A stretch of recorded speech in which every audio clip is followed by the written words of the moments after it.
Good morning, everyone, and thank you very much indeed for joining this Legal 500 Masterclass. We're absolutely delighted that hundreds of you have signed up to the Masterclass. So there'll be lots of questions, and what I'd say is to those of you joining us remotely, if you could please type your questions into the panel, then we will endeavour to answer all of them today. Although we've only got an hour and a half, we will try and answer all your questions. So please start those coming in. And in the meantime, I'd like to introduce the panel. So we have Georgina Stanley, who is the editor of Legal 500 UK. And as many of you may know, the deadline for that is actually the 31st of March. So it's fast approaching. So we're very pleased to have Georgina here today to answer those questions. We're also joined by Ella Marshall, who is the editor of Legal 500 EMEA. That is launching in the middle of April, and that date will be confirmed shortly, exactly when that's launching. But Ella and Georgina can answer your questions on all general aspects of Legal 500 directory entries. And from our side, we have Alistair Mitchell, who is our Directories associate at Maltin PR, and myself, Tim Maltin, who is managing partner at Maltin PR. So without further ado, I think we'll kick off while we're waiting for questions to come in. I think we'll kick off with some of the questions that you've sent in advance. And we've tried to group these in some sort of logical order. So although many of you submitted your referees a while ago, we thought we'd start with referees. So this is really to Georgina or Ella. But a lot of firms ask us, how should we select our referees? How should we choose them? And what should be the balance between clients and maybe peers in the market, maybe barristers that the solicitors have worked with? So perhaps we could start off with that question. Yeah, absolutely. So when you're looking to choose your referees, you obviously want to make sure that they are clients or barristers that you've worked with quite recently. I think sometimes one of the mistakes that firms can make is they can include people that they haven't worked with for a long time, and then that confuses them if they're put down for a referee. Obviously, you are much more likely to get a response if you have worked with them within the last 12 months and they know that they've been put down on that form as a referee, and they're sort of briefed about what their role is effectively in the Legal 500 process. So we would always encourage you to tell them when the emails from us are going to be coming out and what to look out for effectively. You can include barristers, you can include other law firms, but you should also make sure that you have included a good number of clients as well. Thanks very much indeed. And while you've been answering that question, we've had our first question actually typed in this morning.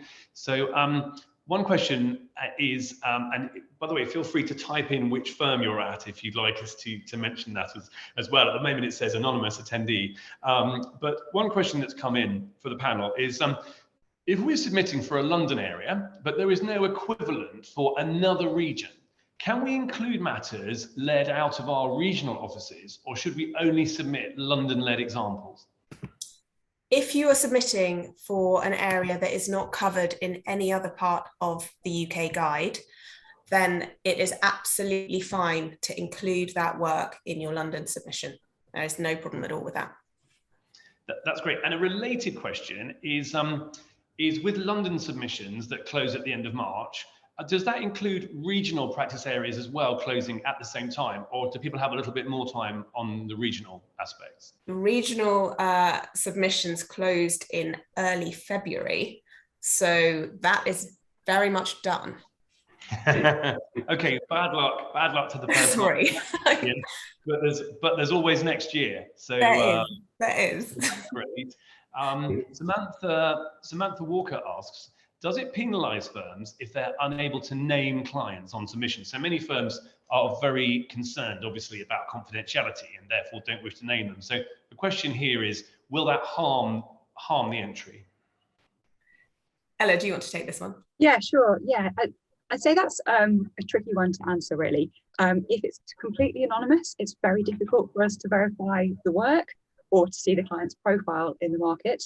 If you're able to provide the name of the client, but it comes under the confidential matter, that's absolutely fine. Alternatively, it's something that you might be able to expand on at the interview stage. Okay. Okay. We've had another one from Sonita Hayward, if you don't mind if I step in there. Sonita asks, can we use ongoing cases or do you prioritize settled cases? Definitely with ongoing cases, I would say. Yeah, I mean, just let us know what work the team is handling, what stage is that, whether it's on appeal, whether it's pending. But yeah, absolutely, please include ongoing work. And if the ongoing work, if a client's got a really good case and it's within the last year, but it has maybe settled and maybe favourably, for example, presumably that's completely okay to include that as well. Yeah, Tim, definitely. If it's also within the research period, please include it. Yes. Sometimes we sense a bit of nervousness about including cases that settled in the other side's favour. What's your view on those? Do you think, well, this is actually really good work, you know, they didn't happen to win the case, but it's still a good matter.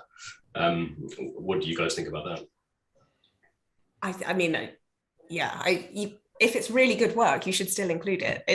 I would definitely encourage you to still include it, even if it's settled in the other side's favour. Mm-hmm. I would say, on a slightly related note, though, I think sometimes not for litigation, but for corporate transactions, and particularly kind of private equity and auction sort of deals, sometimes people will include a lot of roles for bidders who weren't successful. And in that instance, that is going to slightly penalise you if all of your roles are for the unsuccessful bidders, because there obviously wouldn't have been as much work. And Emma Arnold asks a slightly more technical question. Is there a category where we could submit for our Court of Protection department in the regional entries? No, there is not. That is an exact example of where, because we don't have that in the regional UK guide, you should submit to London. So Alistair, would you like to ask the next question? That's absolutely, yeah. And interviews, obviously a very important part of your research process. Could you tell us a little bit about how they play into the research and what questions tend to come up in those interviews? So the interviews are a really important part of the research. So for the UK regions, they've already sort of started happening. They will interview a huge number of every practice area that they're researching across all of the different tiers to make sure they're getting that kind of cross-section of the market. And they're obviously using those interviews both to assess the firm that they're speaking to, but also to get a full picture of the market as a whole. And they're using those interviews in conjunction with the submission forms from the firms and also the feedback from clients. Thank you very much. In terms of, this is a firm that operates in many regions, but it's interesting. They're saying that they're a firm with 5 offices spanning 4 of the Legal 500 regions, but practically, in like many firms post-COVID, they're working from wherever the clients need those firms to be working. And so staff will work from all offices or in teams across many offices. So given that, how should clients decide which region to put which matters in? The way the UK guide is structured at present is that you're submitting for where you have your office. It doesn't matter where your clients are as much as where your lawyers are. So I know that in a post-COVID, current COVID world where everyone is working remotely, this is one of the questions that we get a lot, but we do, for the UK regional guide, require you to have that local base in order to submit. And then beyond that, where your clients are based is less relevant. Do you see that changing as workforces become remote and it doesn't have the same meaning to say we've got a London office or a Manchester office or whatever? I mean, it's obviously one of the things that we need to look at quite carefully over the next few years. But right now, I mean, we clearly can't have everybody submitting to every area because they happen to have a client that is based there. Okay, so someone's just gone back to the interview. Do you think, is there like a set list of questions that you typically want your researcher to ask? Or can you tell us any more about the conversations that tend to take place there and the questions that come up? Yeah, so they would, there are some set questions that they will ask, obviously, to try and get a feel for the practice and the market. So they will obviously ask you about any questions that they have in relation to your submission form, any areas where maybe they felt there wasn't enough detail on where the practice was going or what had happened or what your role was on a particular case. So those are going to be the ones that are specific to your form. And then more generally, they're going to be asking you about the rest of the rankings and the best firms, the best individuals in that market. Ella, is there anything you wanted to add? No, I think that really covers it. We might, as George said, expand on the work that you've been doing, ask around the market. Actually, just a kind of a related question with regards to who should be on the interviews. I would say this is a question that comes up quite often. So the researcher ideally should speak to the practice head. Yeah. So if there are more people who are heading the practice, that's absolutely fine. But it can sometimes be a little bit difficult to keep track of the communication if there are multiple people on the call. So I just say to try to keep it to the practice head. Mm-hmm. Well, I always thought that you guys did more in-person interviews. Obviously, that's gone away in the last couple of years. Would you like to see those come back, or are you going to stick to phones and video calls?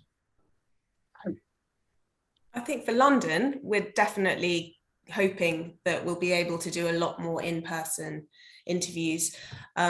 Obviously, I don't think it will go back to exactly the same volume as it was, not least because everybody's working to different patterns now in the office.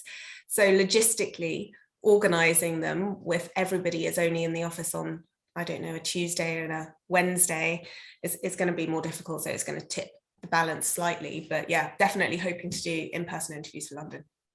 Great. Thank you. Now, Nicola Begg asked a question about how you handle referee names. If referees are put forward by multiple practices and or more than one firm as well, are those referees asked about all areas they are submitted in support of, or how do you handle that? Yeah, happy to. Yeah. So we contact referees by email. I think that's probably something that we should say it's a key differentiator. We do contact all referees and they're contacted by email.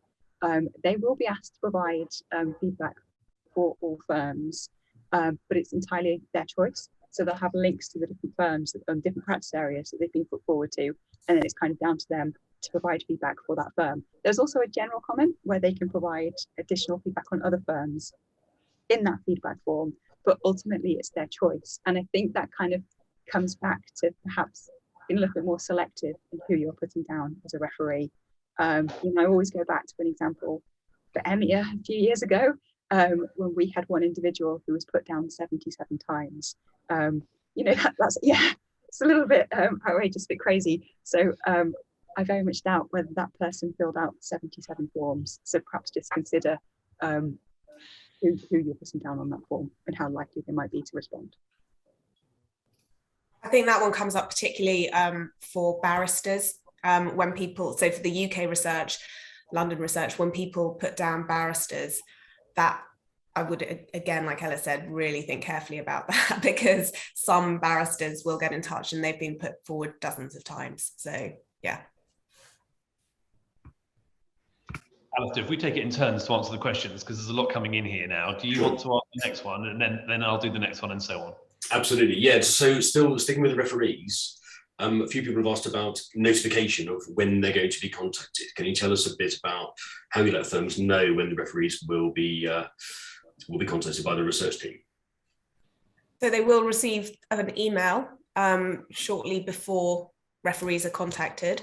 So if you're looking at the UK regions, referees are going to be contacted this week. Firms will have received an email, assuming they were in our database and it didn't go to their spam or anything. They will have received an email last week saying that their clients would be contacted this week. I think it's also just important to note there, like George said, this email isn't coming from individual researchers, it's coming from a general inbox. So please do look out for that. Great.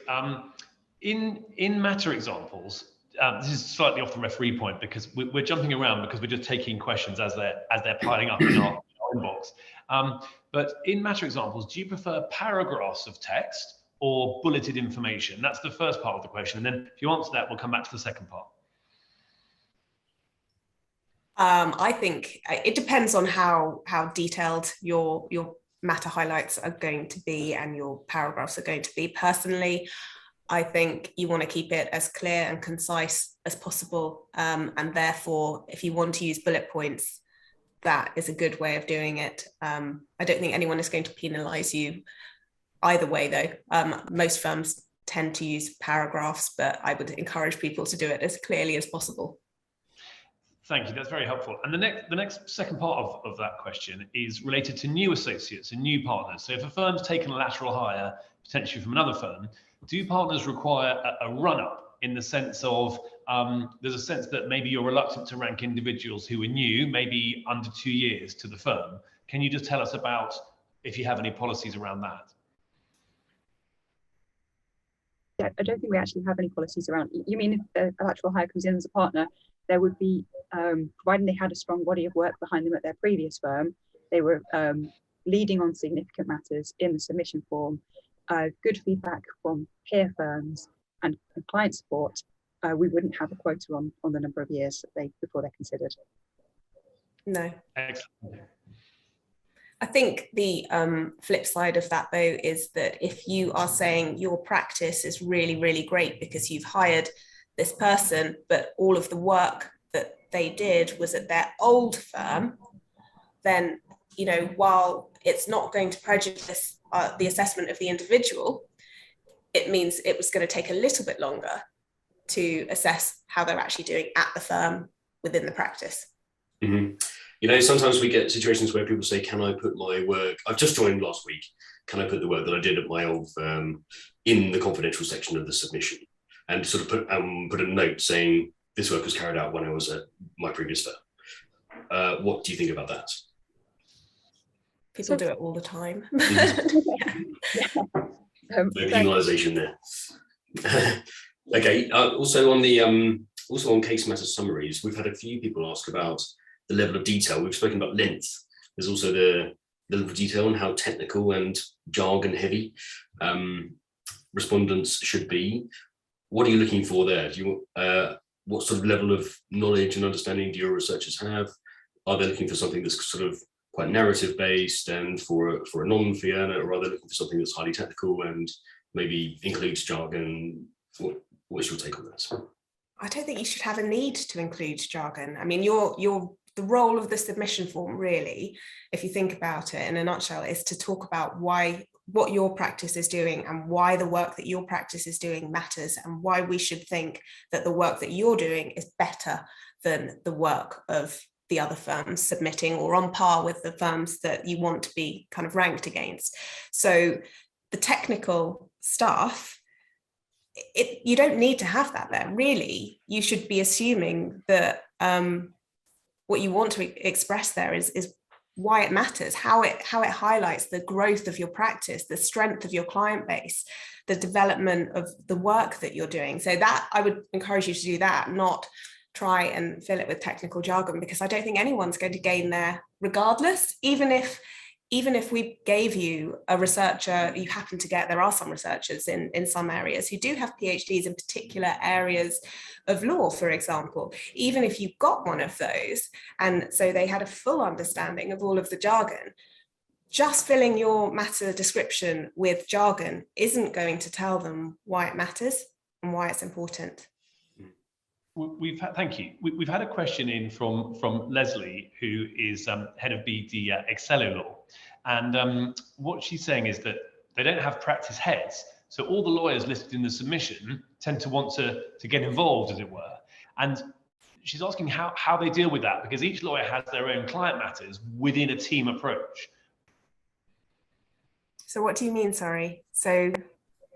Well, Leslie hasn't elaborated, but just if you could just say something around when there's lots of lawyers working on something, but if a firm doesn't particularly have practice heads, then is the answer just to name all the lawyers that were involved, or choose a lawyer to be the head of that particular practice area? No, I don't think you necessarily need to choose a lawyer that needs to be head of the practice area. What I would say though is, regardless of who has handled the work, only include your best work in the submission. So don't try to be equal to everybody, be selective and choose the standout matters. Okay, that's great, because they have a consultant lawyer model, so they're a dispersed firm, so there's no hierarchy. And obviously Leslie's commented that maybe many firms are moving to that type of model. So I think what you're saying is that just put down all the partners that are involved in that matter and the ones that are the most involved. Yeah, we would want to see kind of evidence that, regardless of whether there's a practice head, that there is a definite practice doing that work though. Okay, yeah, that's great. Alison, do you want to take the next question? Yep. So on referees, you guys don't have a minimum number. What do you find is a good number? Sorry, you don't have a maximum number, so you can put as many as you like. What do you find is a good sort of minimum to aim for and gets you the right information that you want on the firm? I'd say I suppose around 20 per practice area, 20 names per practice area. But if you want to give us more, then give us more. We, as you said, we don't cap the number of referees, and we do contact everybody. Mm-hmm. Great. We've had some questions I've just noticed coming in on the chat side as well as the Q&A side. So let's not ignore those. The new costs rankings for London firms. Can you, either Ella or Georgina, can you share any insight into what you're looking for, as it's the first time for this ranking, e.g. value of bills and matters, technical elements of work, superiority of courts that they're appearing in, or is it all of the above?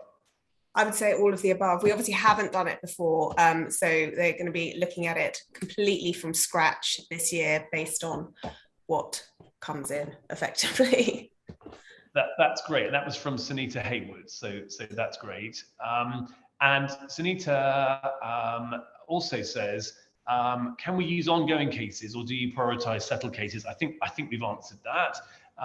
When will we know when you contact our referees? Is it on your website, or do you email us in advance so we can contact our colleagues to alert them? Yeah, I think we touched on that earlier. We will tell firms when their referees are going to be contacted. We don't give them an exact day, but they are told your clients will be contacted next week.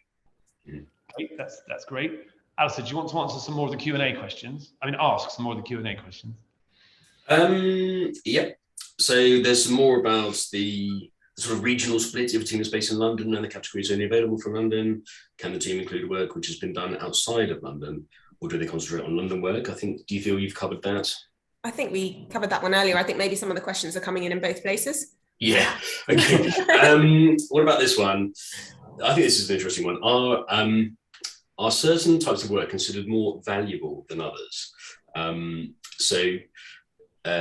Are matter highlights focusing on successful opposition or litigation work stronger than general work carried out for the client? So we often see, you often see 5 or 6 big cases, and then you see the sort of day-to-day ongoing support work for various clients. How is there a sort of hierarchy of how valuable you see those matters as being? Certainly for the UK guide, we would prioritize the big cases or the big deals over the everyday kind of commercial work. Obviously, it's great to have demonstrable evidence of strong client relationships with big clients, but generally we're looking for that big top end work for the UK. I don't know if it's slightly different for EMEA. Absolutely, I absolutely agree. We're looking at market leading, precedent setting disputes work. Yeah, we're looking at the key cases. And I think we've got one question here where I think it could be bad news. We're asked, should we have submitted our referees for the London firms already, or do we submit these along with our application at the end of the month? No, that comes in at the same time. absolutely fine. No bad news. It's all on the 31st of March.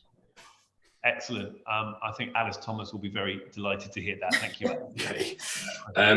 Just on those submissions as well, Lindsay Ryan asks, how important are the other areas of the submission document? So you've got obviously the matter highlights.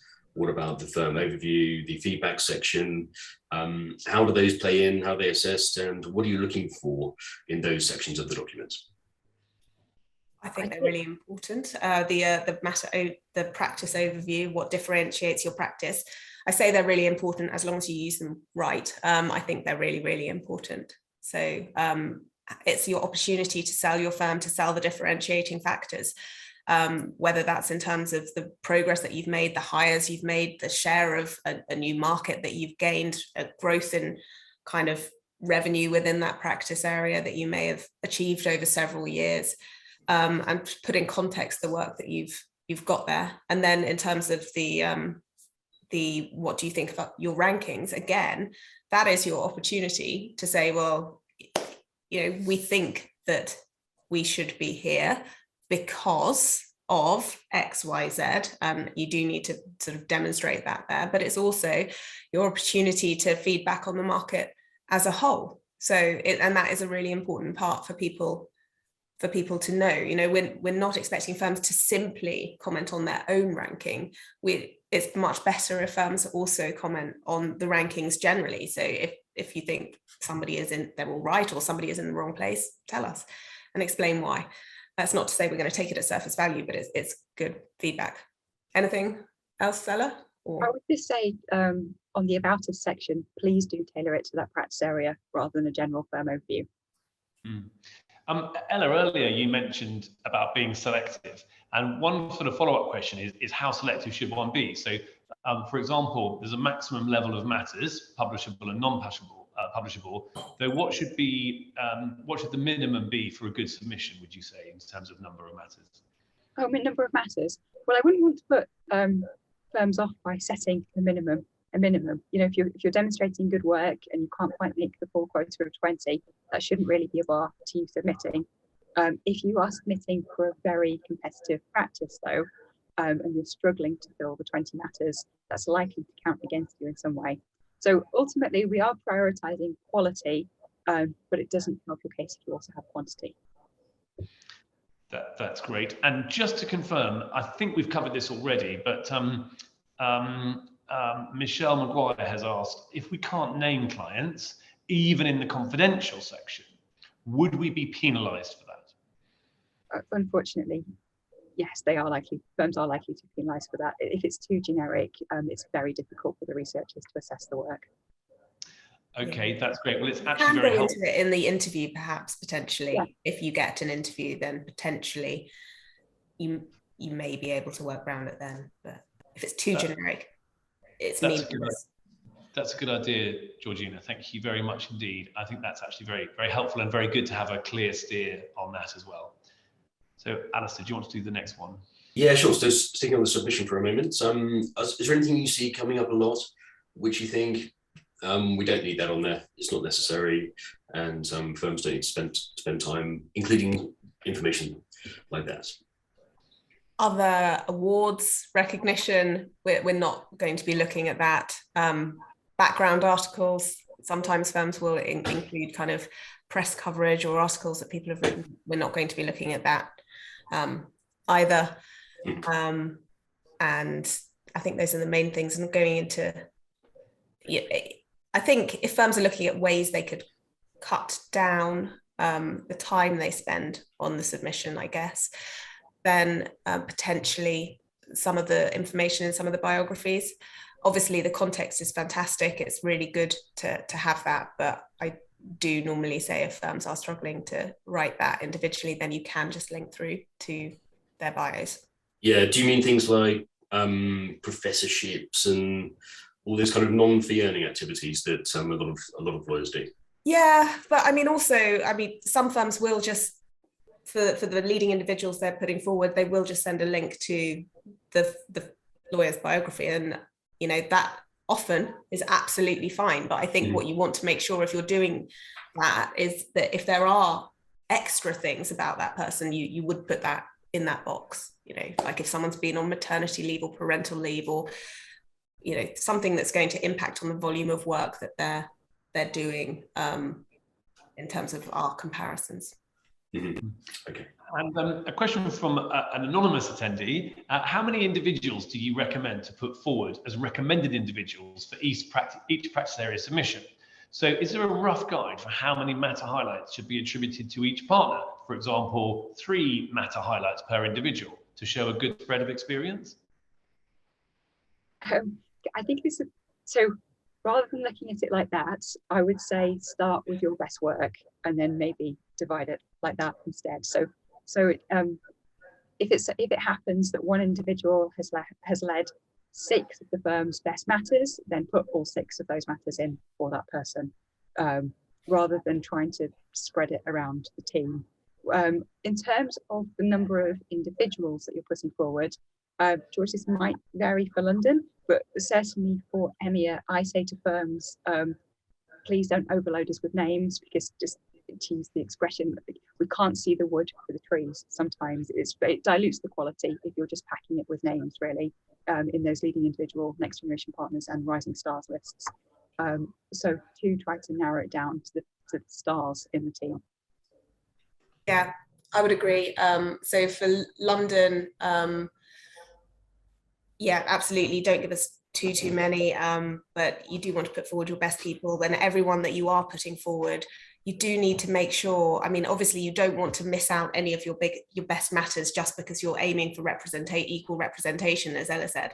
But equally, if you really think that someone deserves to be ranked and they're not included on any of the work highlights that you've put in for the firm as a whole, or the practice as a whole, that is absolutely going to count against them. Because if you're looking at anybody, whether they're already ranked, but particularly if you're seeking a new ranking, they really do need to be demonstrably doing the market leading work. And if we can't see that, they're not going to get there. Mm-hmm. Okay, thank you. Another question on referees. This is something that we see a lot. Does there need to be a connection between the referees that you put forward and the matters that you include on your submission? No, there doesn't. I mean, I know for chambers, I think there does have to be that connection, but no. And a referee related question as well.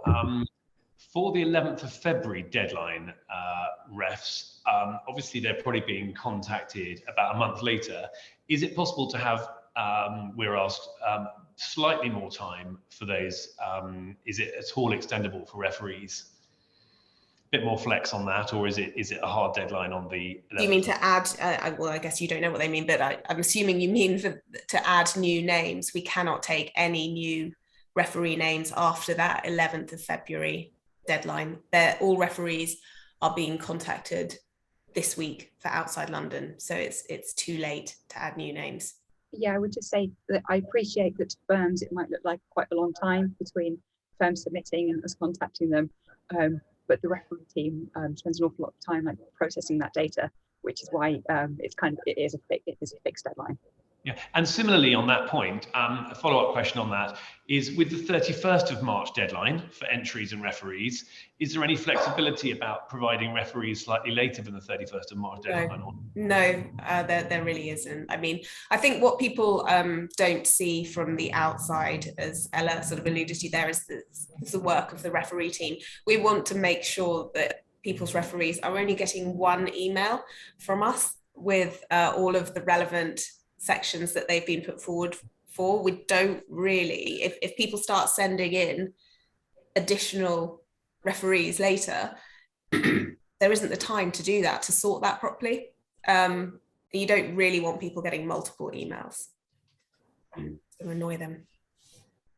I know. Okay. This slightly goes back to the bios and who should be put onto our submission question, and is also on a slightly broader topic. How are firm diversity stats used, or what is your approach and your way of assessing diversity? So it is something that is really, really important to us. It's something we've been monitoring ourselves over the last few years. And when we're looking at the rankings, we are always, for the individual rankings, we're always trying to make sure that we are as representative as we can possibly be. In terms of the diversity stats that firms provide us, so we do not go into as much detail as Chambers does. We don't ask for a kind of a practice breakdown. If firms want to provide it, that is great, but we don't specify that they must, because obviously it can get a bit difficult from a privacy point of view, depending on the size of your practice. But yeah, so I think at the moment it's more that we are looking at the diversity within our own rankings. We're trying to make those as representative as they could possibly be, both in terms of gender and ethnicity. And obviously from firms, what we really want to see is demonstrable evidence of, if you have it, of diversity within your team. So, you know, please make sure that you have included the talented women and minority lawyers within your individual proposals, as well as the kind of white men. And on that topic, and if you feel it's been covered already, that's fine. But on that topic, how much information are you looking for in the Your Team section? So where text is provided on leading individuals, next generation and rising stars, for example, will a short paragraph giving an overview of a nominee's practice suffice?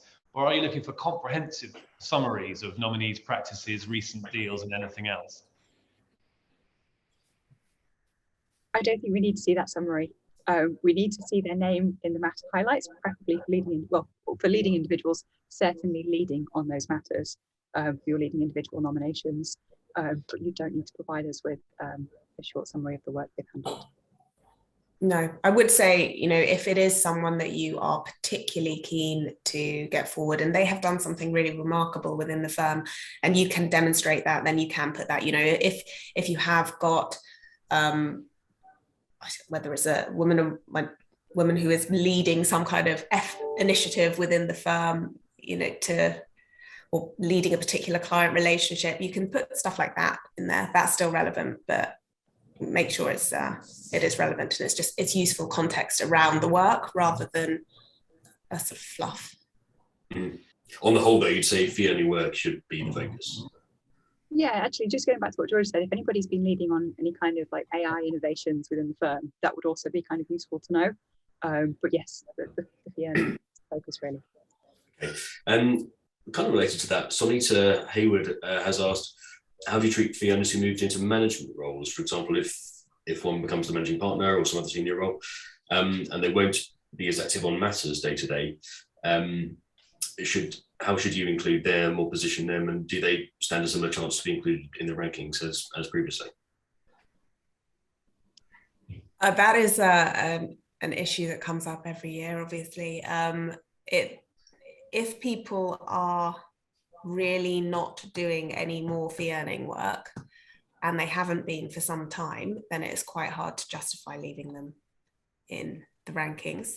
Obviously, if they are still doing some fee earning work, then that's sort of fine, really. And I know especially if you've got more sort of senior partner positions, they are still doing quite a bit of client work, but it does depend on their individual position.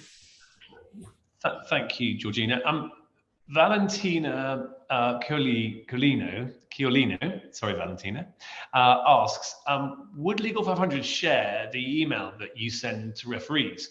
Do they receive one email, or do they in fact, sorry, it's just jumping around. Do they receive one email for all the categories and firms that name them, or do you group them by category or firm? So that's the whole point of the process that the referee team go through, is that we try and ensure that they receive one email with everything. So everything for London solicitors would be in one email, for example, rather than multiple different ones. Mm-hmm. Okay. Also a question about what happens inside Legal 500. Can we receive feedback from the editorial team after launch so we can improve our submissions from next year? And that's from George Robinson. What what we do have available for firms is the Research Plus product. So this will give information on quality of submissions. It would also include information on referee feedback response rates, a little bit about your competitors in the market, and that's what we have available to firms. Really, we don't, given the volume of firms and the number of submissions that we receive, we're not in a position to provide tailored feedback to every single firm. And one firm's asked a question about naming clients within the confidential section. So this firm works for private individuals who actually may not have any press profile, unless their case is high profile, of course, or if it's PI or Clin Neg work. Do you penalise firms in that instance for not naming a client? No, because I imagine that most of the firms in that category would be in the same position. Yeah. That's very helpful, thank you. Okay, we've had a question about interviews. We've been contacted by one researcher covering 4 practice areas, but were only offered interviews with 2 practice heads. How do we deal with this? We can't give every firm an interview for every area in which they submit. It just wouldn't be viable based on the number of hours in a day. I mean, we receive thousands and thousands of submissions. So what we would suggest is, the researchers, when they're looking at the interviews, they'll often look for the areas that they think they need the interview in, the firms that they most need to interview. And yeah, beyond that, if there are particular areas then that a firm thinks it should be interviewed in, you can suggest those, but we can never do an interview with every firm. We never guarantee that. Yeah, but from the firm side, I'd say to try to focus on areas where there's been progression or development over the last year, and you kind of want to get that story across to the researcher, or alternatively, perhaps a practice area where you feel you are genuinely underranked. Yeah. Thank you. And we've had not exactly a controversial question, but this person says, this year, both Chambers and Legal 500 had the majority of deadlines in February. They're saying 9th and 11th, respectively. Do you think in future years, you may stagger these dates so they are not in the same week? Chambers was the one that moved, not Legal 500. I mean, we couldn't change our submission dates around Chambers research because the research had to start on the 20th of February. So yeah, there isn't a lot we can do around that, I'm afraid. What we do have available to profiling firms is the opportunity to use the Convert Now tool. So if you're preparing submissions for Chambers, it's sometimes easier to run it through the Convert Now tool, which will, I think, is 70% accurate, and it will move the data across the Legal 500 form, which from an administrative side can help. Yeah. Okay. This might be something you can't do much about as well. One of our teams in band 3 keeps stating in their submissions they want to be in band 1. Presumably no firm can jump up 2 bands. True or false? That's not true, but you would have to do something quite remarkable in order to jump up 2 bands, particularly if you're talking about jumping up to tier 1. That would normally be very exceptional cases. If, for example, you've hired in a big team, then obviously if your team is totally transformed, you have that opportunity to say, well, we are just not the same firm we were 3 years ago. This is us now, and this is the work we're doing. But it's pretty rare. We've talked a bit today about publishable versus unpublishable matters. One question from Sean Richardson is, what actually happens to the case summaries that we enter as publishable? So if we say it's publishable, where might a summary of those somehow appear? So there's 2, do you want to take it, Ella? No, go, Josh. No, go. Okay, sure. So I was just going to say, I think George was going to say the distinction in the submission form. So we have 3 matter summaries that appear on that submission form above the matter highlight section. And it's those 3 matter summaries, 1-line description of the work. We don't need you to elaborate on this. We don't particularly want you to elaborate on this. Just keep it short and succinct. That's the information that will appear on the site. Now, the matter highlights below are the opportunity for you to go into detail about that work. And as George said earlier, to show us why it might be market leading, why it might be precedent setting, its relevance and significance to the practice area and perhaps the market in general. That's for the matter highlight section. Matter summary section, only include publishable work there, and that will appear on the site. Mm-hmm. Okay. Just go back to rankings for a moment. If a firm drops out of tier 1, and they've been in tier 1 for a number of years and they drop down to tier 2, what things would you be looking for to support a return to tier 1? It would be the same as for any kind of promotion to a tier. It would also depend why they dropped down from tier 1. I mean, if the drop relates specifically to some departures of really key team members, obviously that's going to be a harder one to come back from unless the team itself has changed and you've hired in new people or significantly promoted. But otherwise you're looking for the matters to really demonstrate that they deserve to go back up. So it has to be clients and matters that are top of the market and on par with the other firms in tier 1. A short question and a longer question. The shorter one is a bit of an advert for your confidential report. How do we get a copy of the feedback report you referred to earlier? The Research Plus report. Okay, so this is a paid-for product, and it has to be the London research. George, correct me if I'm wrong, but firms need to purchase this before the submission deadline, I'm thinking. So we have an idea as the research starts which firms will purchase this. So yeah, there'll be before the 31st of March. You need to make that decision, really. Yes. And then a more slightly longer question. This participant works in a mediation practice, and they're asking, are you able to provide a guide on the number of matter highlights you would hope to see per individual mediator? We don't actually, we don't specify. And I don't know how many most people normally put forward. Sorry, I can't really answer that in any useful way. It's not a question that anyone's ever asked before. Fine, thank you. Valentina has asked us another question.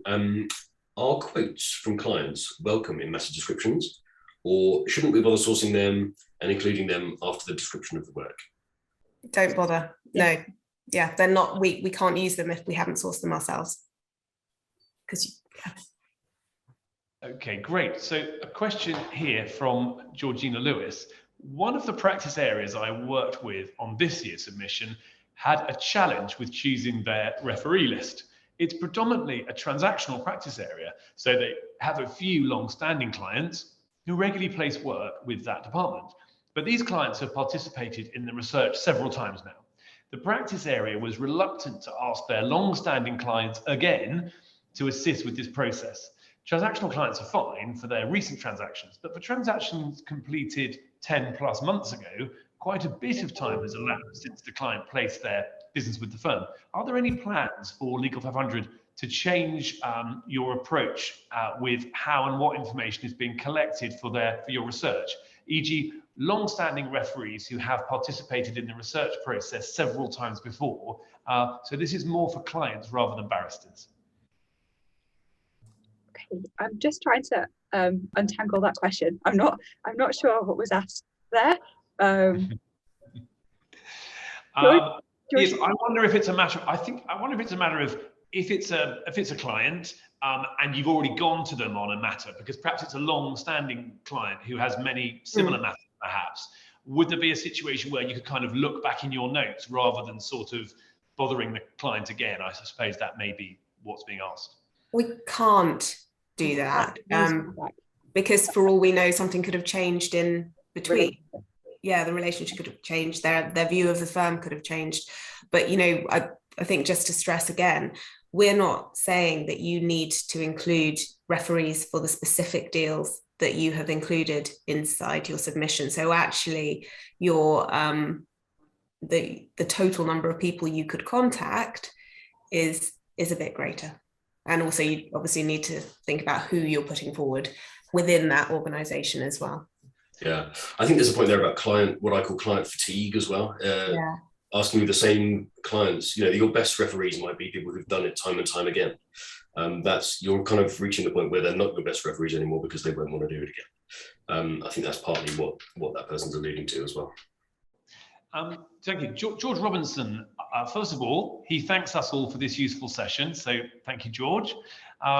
When determining rankings for both practice areas and recommended lawyers, do you have a scoring system within Legal 500, or is it subjective to each researcher? Are there any sort of inputs in that? We do a methodology. It's not, I wouldn't really describe it as a scoring system. We're considering the submission, we're considering clients, what caliber of the client base, we're considering the quality of the work handled. We might be looking at any sector specialisms that a firm has or an individual has, and we are obviously considering peer feedback and client feedback as well. Yeah, but there is no kind of, if you put in 8 deals worth over 500 million, then you will definitely be in tier 2 or something. That kind of checklist approach doesn't exist, because it is going to depend on the practice area, but also really crucially, it's going to depend on each year and what the other firms put in. Mm-hmm. Yeah, we get a question related to that quite often about, is there a quota for band 1, for band 2, for band 3? What do you say to that? No. Yeah. It can be. It's out there. Some people think there is. No. I mean, there is no quota. I would say on the UK guide, we've been trying to make sure that tier 1 really is very high quality. So you will have seen the tier 1s, generally speaking, getting smaller over the last few years, because it is normally possible to differentiate quite a lot within the top end of the market. So yeah. You kind of tend to end up with a pyramid, don't you? Yeah, exactly. Well, you should do. If everyone ends up in tier 1 and you've got more firms in tier 1 than tier 4, I don't think that's terribly representative. So no. Yeah. Okay. Sorry, you're going to ask one, or yeah? Shall I go ahead with this one? It's just on the number of interviews. It's one that I kind of fielded before, related to that. Who do you have to put in there as a contact for the interviews? Can you put a central marketing person who can then field the different interviews around the firm and assign them to different teams, or does it have to be the head of practice, or what? It's usually the marketing team because the contact details in the submission form will list the business development department. The researcher will usually coordinate the interviews with that person. Mm-hmm. So one point for everyone that's online is, if you've put your question in the chat but it hasn't been answered, could you move it to the Q&A section, please? Because it's a little bit harder to keep track in the chat of what we've asked and what we haven't. So please move your questions that haven't been answered from the chat to the Q&A section. And then just some questions that have come in by email to us. And we've still got more questions to answer on the webinar, but I don't want to forget this. So this is a public law boutique called Fietta. And they're asking, how do we strike a balance between providing enough detail and remaining succinct? Is there a page limit beyond which any submission, however powerful, is simply too long? Yeah, we'd encourage you to use the amount of space that we've left in the matter highlight box, and not to fill it with absolutely tiny font so that we can't read it. But yeah, it should fit within that matter description box. And they also ask, what level of knowledge should we assume in those reviewing our submissions? Should we assume that they understand the basics, including basic sort of legal jargon, of a specialist practice area?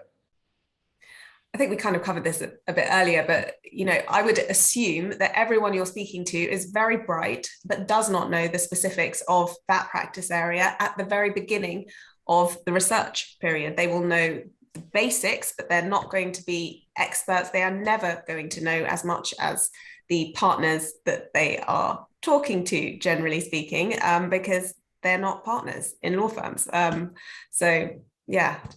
But what they really need, again, just to stress, it shouldn't be that technical knowledge that they need to have. They obviously need to understand the market. They need to understand what matters, but they need to understand the context. They need to understand why that work is important, what it says about your practice, not the intricate details of what happened.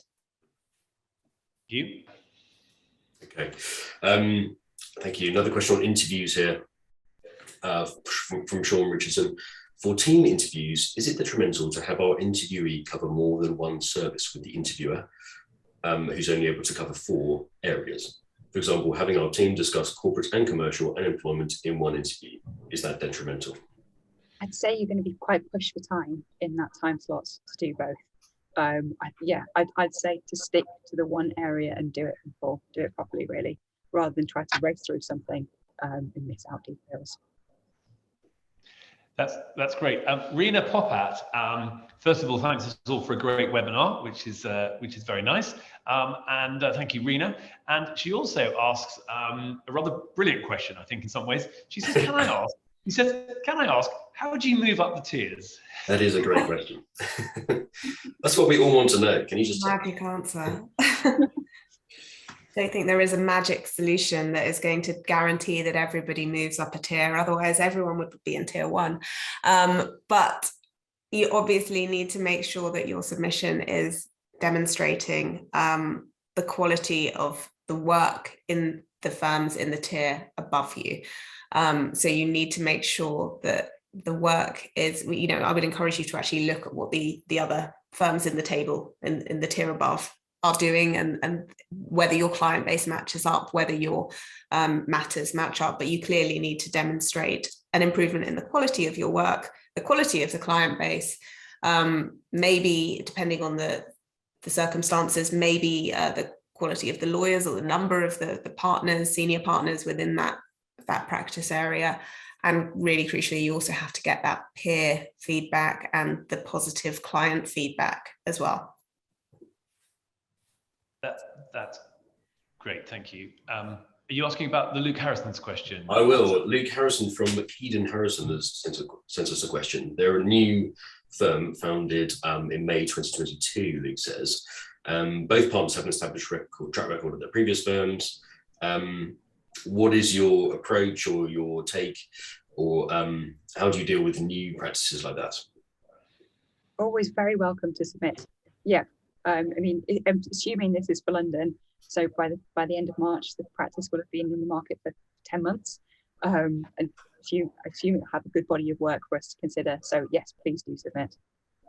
Yeah. Well, I'm conscious that sorry, Georgina, did you want to add something on that? No, that's absolutely fine. Great. Well, look, I'm conscious that we're coming up to the 1 hour mark. So I just wanted to ask this question from Colin Willett. And then what I'd say to people who have got more questions is, please keep them coming in, and we will reply to you directly, answering those questions in the next day, later on today or tomorrow. So don't stop asking questions, and you can also keep asking questions to directories@maltinpr.com, and we'll liaise with Legal 500 to get those answered. But in terms of this question from Colin Willett, which is quite a good question to sort of start to wrap up with, Colin asks, what are the 5 or so top tips we need to take away from this session? So I think I'll put that to Ella first, and then Georgina. Okay, so meet the deadline, I guess, would probably be particularly, submissions and referees, please meet the deadline. I would also say tailor that submission form to that practice area. Make sure that it might be worded differently for a different directory that you submit for, so do make sure that you are it is relevant to the Legal 500. I would also say perhaps think about your client referees after this. Who's likely to actually respond? Do you need to freshen up your list perhaps if you're concerned that referees aren't responding? Have a look at that. Consider who you should put forward for interviews, and also just maybe reevaluate how you are presenting, like we said, the confidential and generic information as well. Georgina, anything to add to those top 5 tips? I think there's a huge amount to add. I think the one big one for me is really add that context, really do tell us why it matters. I think it's the one thing that firms often get wrong on a submission form, is they just don't express the importance of the work or how something has changed and why we need to be paying attention to it. So that would be my big one. That's great. Well, we do have other questions, but we'll answer those offline now. So it's just really time for me to thank everyone for attending this. We had a fantastic response with hundreds of people attending. And I'd like to particularly thank Ella Marshall, who is the editor for Legal 500 for the Europe, Middle East and Asia region, and also Georgina Sanley, the editor for Legal 500 UK. And thanks to my colleague, Alistair Mitchell, our Directories Associate at Maltin PR. So for now, it's goodbye from me, Tim Maltin. Thank you.